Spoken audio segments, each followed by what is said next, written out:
Alrighty, this has been a long time coming, and I hope the update is worth the wait because we have added a lot once again.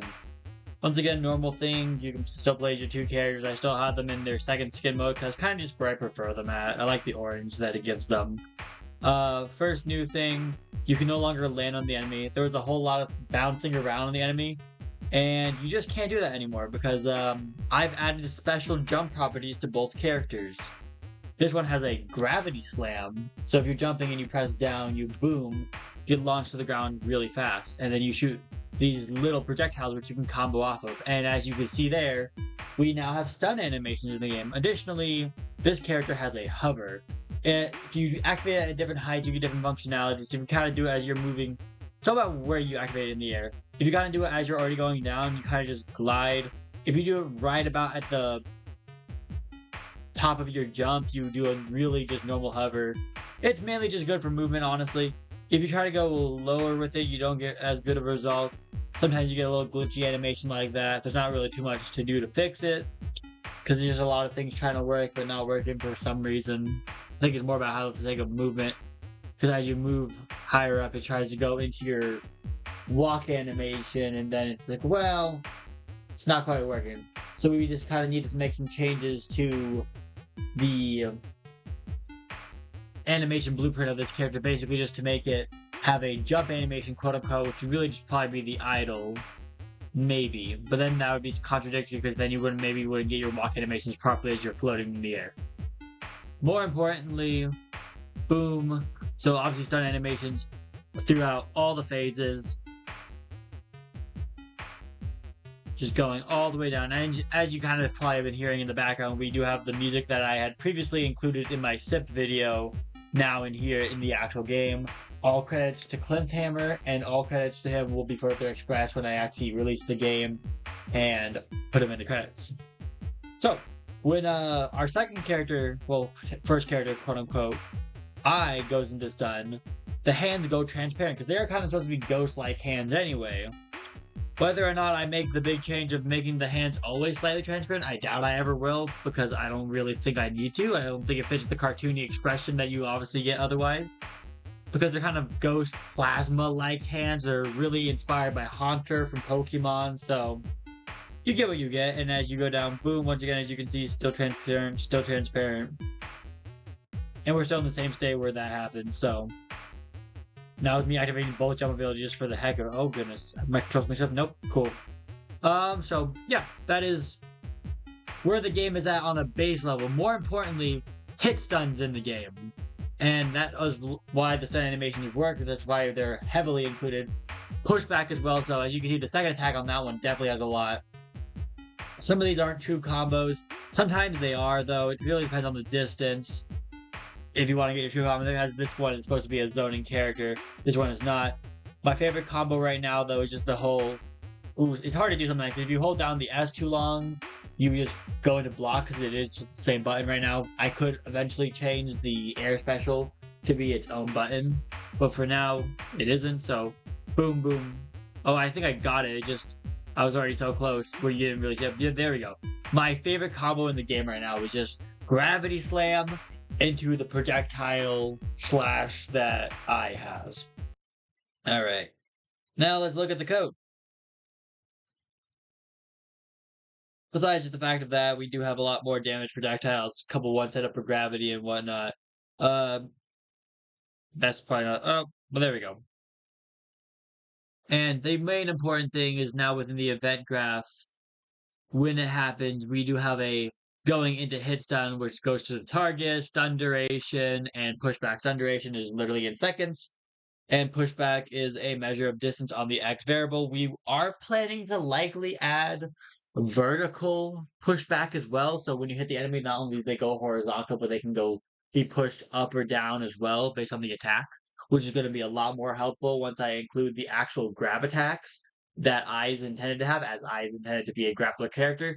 The goal right now is each character is going to have their own special button, well, their own air special, and then each character is going to have 4 attacks, just so they line up with the 4 buttons commonly used on a game controller, as well as obviously getting controller compatibility, which is something we'll talk about towards the end of the video.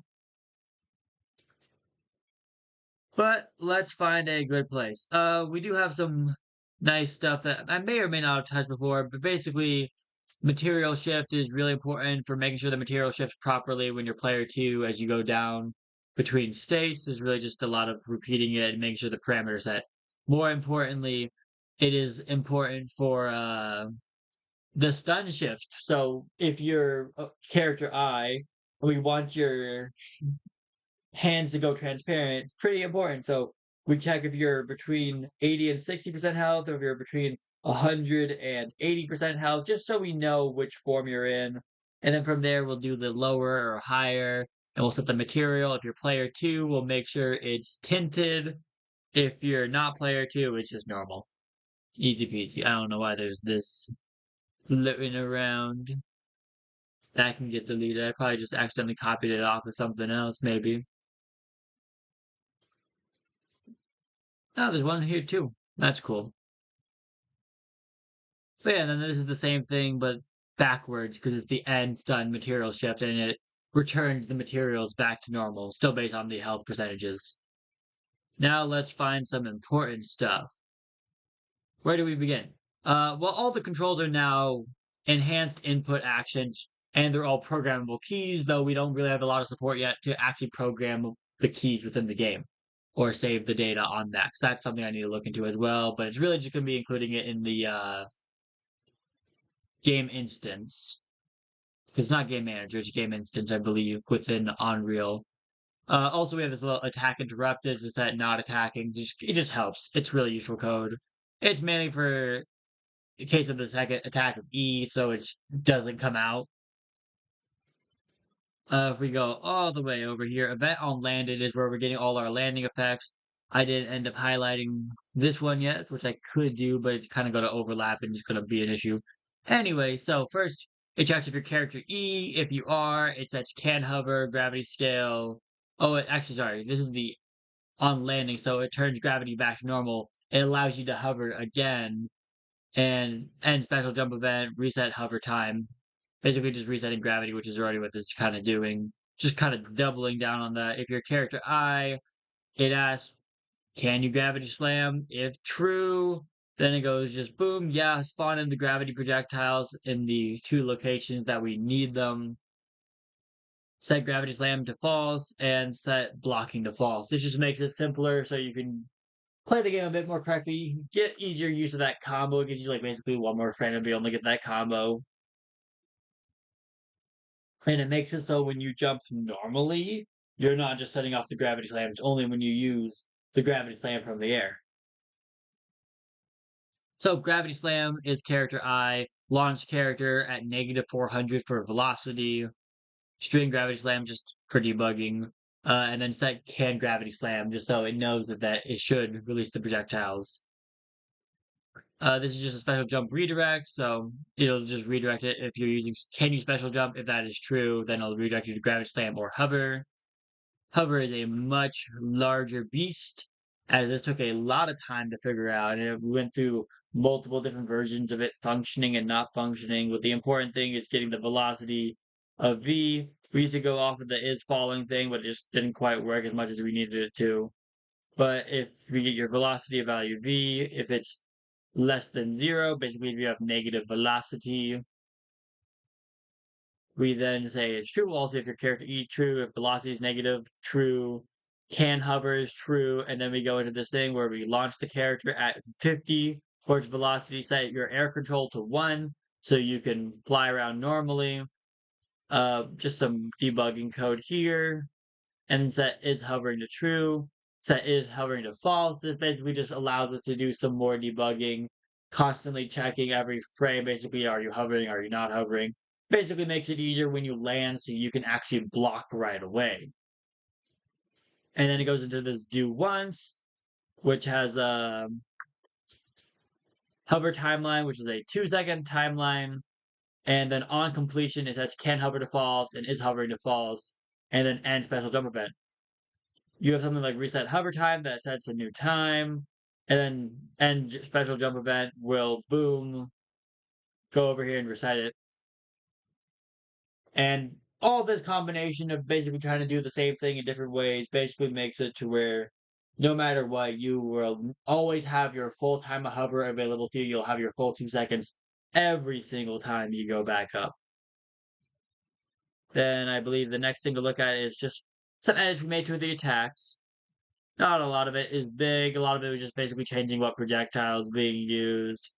Some of it is setting just simple stuff. If attack is interrupted, go to attack interrupted, basically asking if stun is true. If it's false, delay and still do the second character attack. Second character attack. We did a lot of doubling down on this one to make sure it was worked properly. Is it stunned? If true, attack is interrupted. If false, continue the attack, attacking. After that delay, are we stunned? If true, attack is interrupted. If false, we go here. Delays. A lot of delays all over the place. Are we stunned? If so, attack has been interrupted. Attack has been interrupted. If not, release your attack from the correct arrow keys based on health. And then some simpler ones for the eye attack, basically just the same thing, but actually we don't have it here at all.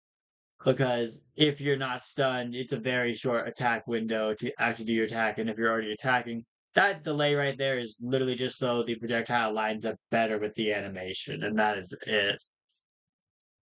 Character sphere attack, not really a useful note to this. There's probably some more code that would technically need to be added to this. There were maybe abandoning the idea of bringing the sphere character into the game, though realistically this attack works in a very similar function to how character eyes does, because it just kind of comes out right away. But if you're already stunned, you're not going to be able to attack anyway, because we made a lot of changes just to a lot of these things in general.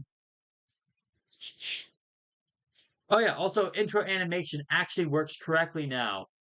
Before we were, for the sake of the previous video, we were doing it backwards because our character could not heal properly without it being a mess. And then we tried to change the way that the damage healing, not healing, but the way the chain space event kind of chained down, and then that ran into some issues. I realized later what I could have done to fix it, but there was no point in adding more code to that because I was trying to fix an issue which I realistically just couldn't fix. It was just something to do with when the character got hit and it would go into like a single frame of something else and then back to normal, but then that issue kind of got resolved on its own just by having the stun animations. But intro animations work. We also just have it on a debug key. Also, your inputs are disabled when you're in that phase, so it works perfectly fine as an actual intro. That's interesting. Does it take away our tint? That's weird. I've never realized that. I think it takes away the tint. Because if we do that, boom, boom, boom, boom. I swear it does. Maybe it's hard to just tell, but like, it doesn't take it away on the 3D forms, obviously. Maybe it doesn't. Maybe I'm just colorblind. But I'm trying to figure out. No, because this is very orange, and then we go boom. It definitely goes really bright green before turning back to normal. And then if we get hit, I feel like we get darker.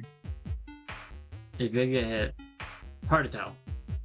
Either way, not a big issue because the rest of the game still works correctly. It's just weird to see that, actually, when you really think about it. Huh. Yeah, I feel like they do go green. Not a big issue. Back to looking at character test. And I will once again set that over to skipping that because it just saves me a lot of time in playtesting, honestly, not to have the intro animation going. Maybe there's a way to skip over it just if you're debugging, but still have it in the normal line if you're not debugging. I don't know. Movement. Once again, just a lot more things. Blocking. Basically, they all ask now, is stunned? Is stunned, and once again, it's all about is it false? Is it false? Jumping. If you're jumping, can use special jumps. Well, can use jump special has marked as true, so you can do that. You could probably make this one where it's false here, but it's actually being false on the on landed too. So actually, no, this would be weird if it was here. Attacking, once again, the whole just is stun situation, attack, redirect, that kind of stuff. Enhanced input, attack, same thing, is stunned. I think it's just the player 2 attack, so it is very similar in just the way that it works. I'm honestly surprised that this is set up as two different things. I don't know why that it is actually. So I feel like this could just go into this. Hmm. Did this result in an issue for some reason? Why did I do this? I know I was mainly just following like video tutorials when I made this. Eh, from the looks of it, it seems to be working fine. I don't know. Not a big issue. Uh, for now, I guess I'll leave it over there. But as far as I can tell, what the is blocking, is attacking, is stun, do once, attack redirect, delay, and then delay again based off hit lag duration. Yeah, I have not quite sure right now. Where is hit lag being set at? Is that being set over here? It is. Okay. That's gonna get really interesting, and we're gonna have to make a lot more edits to that once we get our proper characters in. Though at the same time, we're never turning off the is attacking here, so honestly, that doesn't actually matter as much. It definitely does help,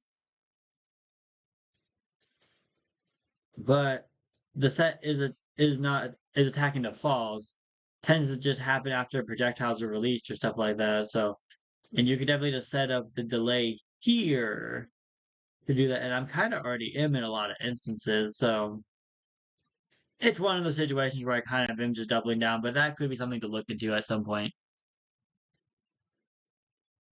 Blocking, this is where it gets kind of a bit more interesting. So goes now into the is jumping. Now it's on triggered rather than on start. If is falling is true, it'll ask it for your stun. If stun is false, then it can go to jump special redirect. If in the air is false, if is attacking is false, is stun is false, if is hovering is false, then we can set is blocking.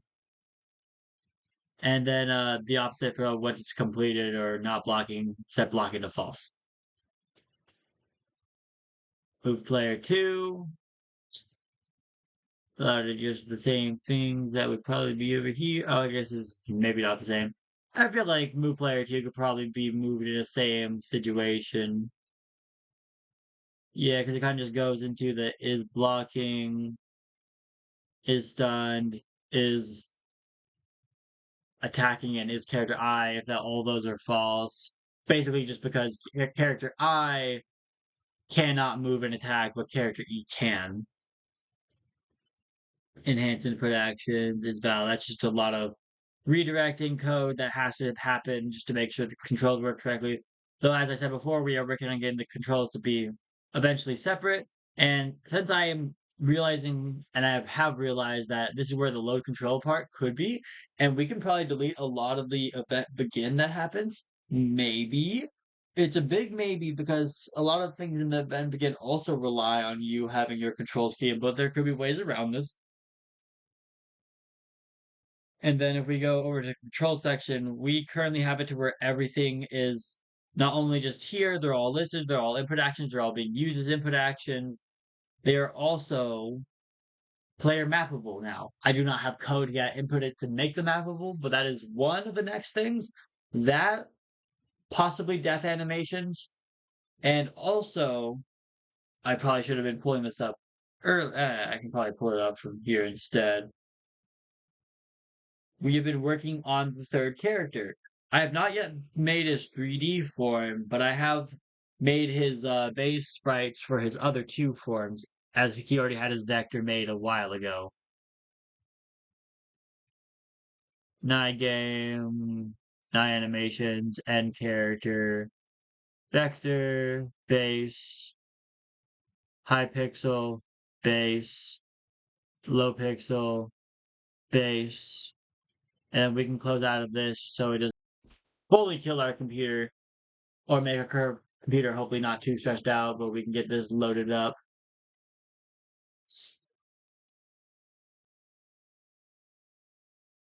Control plus, control plus, control plus. Boom, boom, boom. Control H. Boom. I guess it probably makes sense if we had it actually in order. So, vector form, our stretchy zombie boy, because he's kind of based off Luffy in a sense. His high pixel form, and his low pixel form. Well, maybe it did look like it kind of does look better, honestly. That's a weird thing to notice. Anywho, that is the three forms he has. And then beyond that, we did a little stretch test with this character, which I then already incorporated into Unreal, and it does work really easy where you can definitely stretch the limbs and really incorporate that and animate that rather easily, which is good because that third character, that zombie character, is going to rely on that a lot. Beyond that, we have also made some plans for the future attacks of the characters.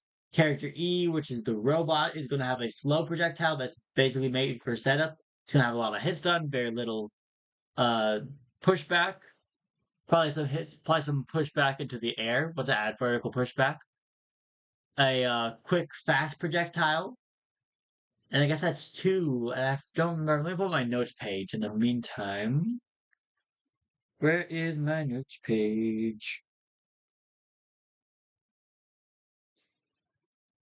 Ah, there we are. So for E, singular fast projectile with minimal hits done, likely a combo ender, mainly a zoning tool.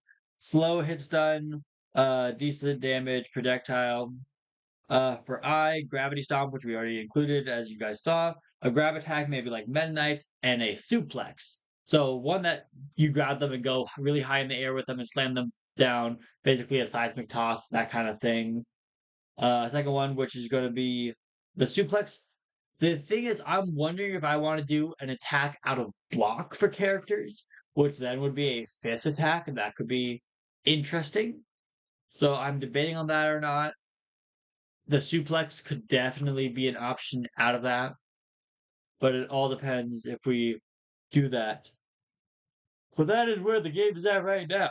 We have made a lot of progress, and honestly, it is a much more functional game at this point.